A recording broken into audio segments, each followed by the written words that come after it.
I'm from Berkeley, California. My roots are grounded in real estate. My mom was a real estate agent, still is. She actually works at Compass. In high school, I commuted 4 hours a day back and forth, so in total 4 hours, to go to school in San Francisco, in a private school on scholarship.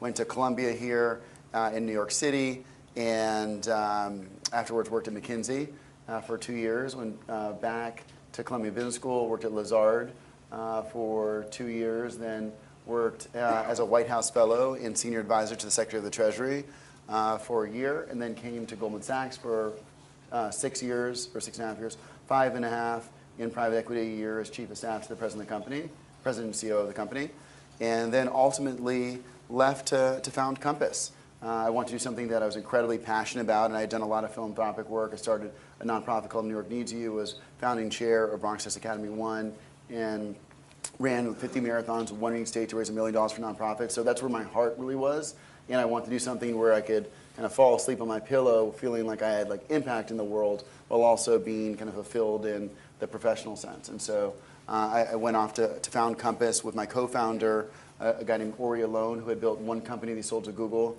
another company he sold to Twitter.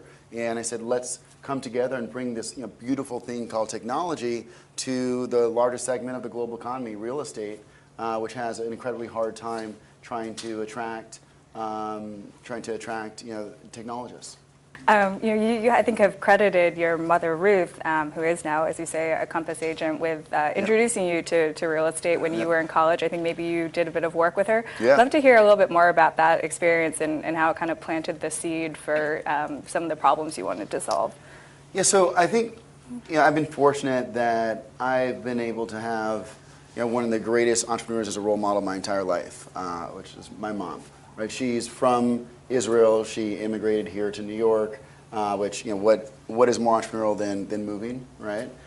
She did that with her family when she was young. Ultimately, she did it again by leaving New York and going to Berkeley, California, which is as far away from the life that she was living in New York as possible.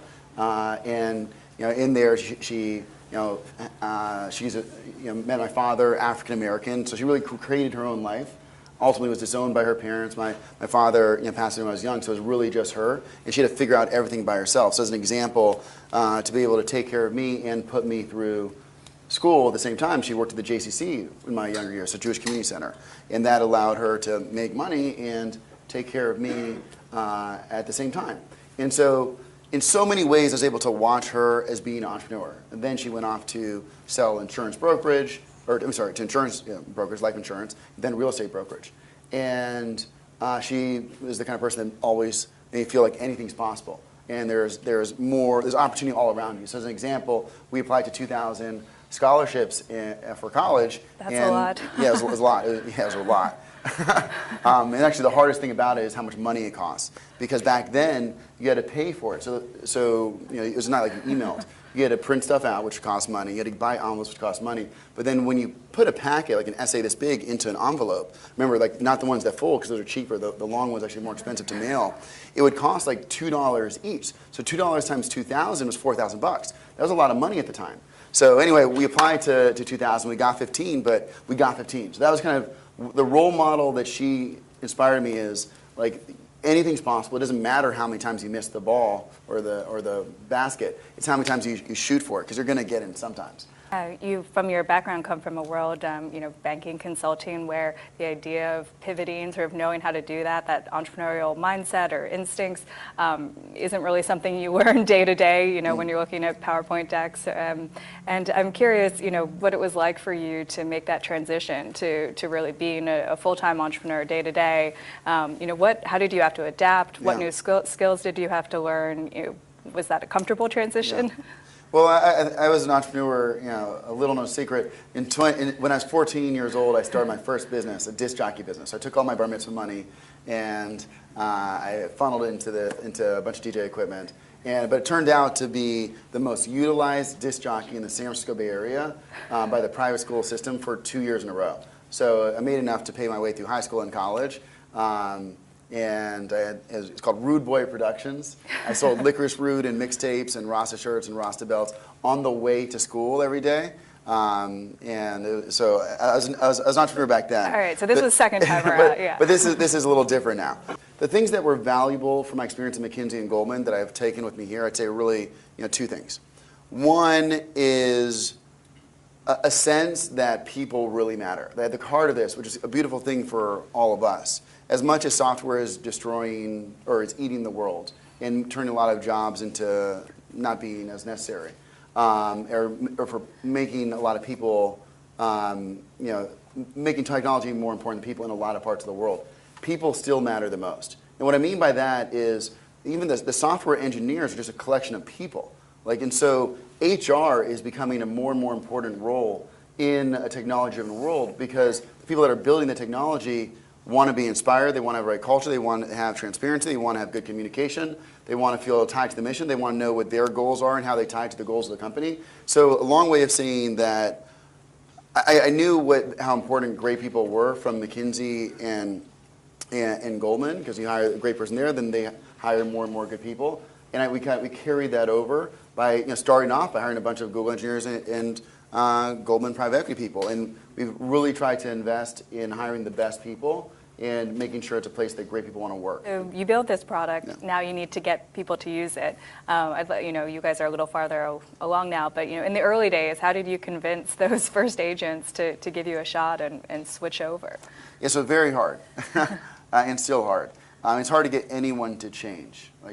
That's a really, really hard thing. But the thing about Google AdWords, right? One of the most amazing technology products that's ever existed. Think about LinkedIn. There's a reason why they have 5,000 and 10,000 person sales forces. Because you have to get people to adopt. You got to meet someone, and you got to say this is why it's better for you.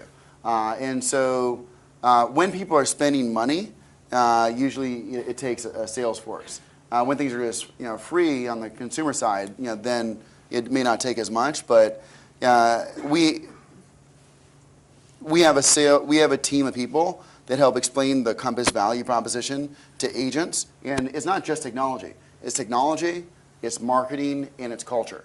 Amazon isn't just a website. It's a website. They have some of their own inventory that they took, as well as others. They have warehouses. They have planes. They have people and logistics machine. To have an impact on an industry, which real estate is, the value of real estate in the world is $217 trillion, right? To have an impact on an industry that big, it's going to be more than just an exterior search website. It's going to be empowering the entire process from beginning to end in one place, as well as powering the offline components.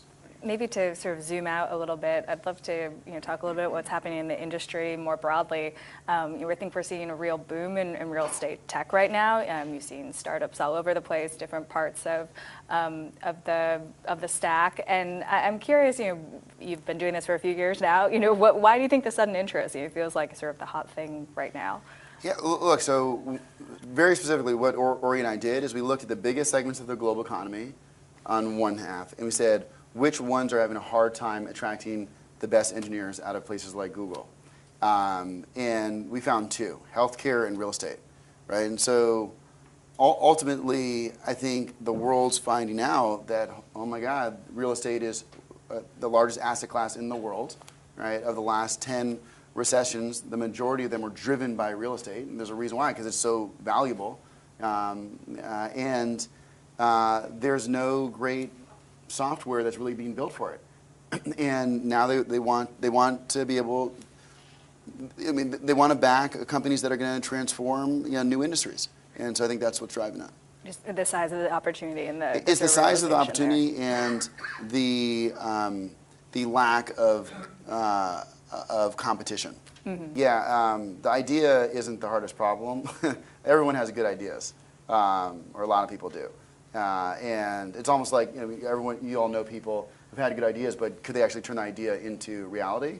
Okay, similarly, there are a lot of people who turn an idea into reality, but could they turn that reality, that great product, into something that people actually use? That takes effort, that takes force, that takes collaboration, and I think that has been the hardest part of what we do. Getting people to adopt something, getting people to change behavior, very, very, very difficult. So The average person is driven by, when agents don't come to Compass, it's almost always, like 99% of the time, driven by comfort, fear, or loyalty. Those are just human kind of behaviors.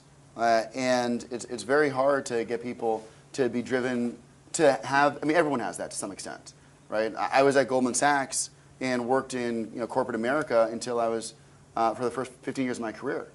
And that's because I was driven by comfort, fear, and loyalty.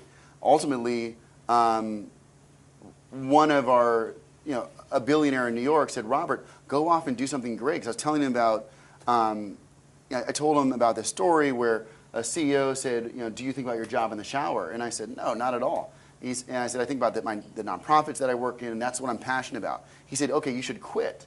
And I said, why would I quit? He said, because you can't be your best self if you're not passionate about what you do. And it started to eat me up alive. And I was talking to this billionaire in New York about it. And he said, the guy's right.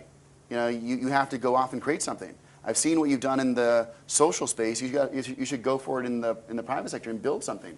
And ultimately, I said no. And I said I have to take care of my mom. She's a single mother, and we're going to have kids and all that. I can't just go off and start something. And he said, I'll give you $500,000, and if you fail, I'll give you a job. And so it's kind of interesting to me that I'm in the business. Makes it a little easier, I guess, to take the leap. Yeah. But I'm in the business of trying to get these entrepreneurs, these agents who are all CEOs of their own business, to join something new, to be a part, to be their best self. Saying you can have more time, more technology, more marketing, better culture. Just come over. And they're saying, but I'm scared. What do my clients think? Or my manager has helped me out so much. I'm so loyal to them. Or what this, what that. But I wouldn't have been the kind of person who would have done it myself. And so with agents, what we realize is you have to use the positive motivations more to offset the fear.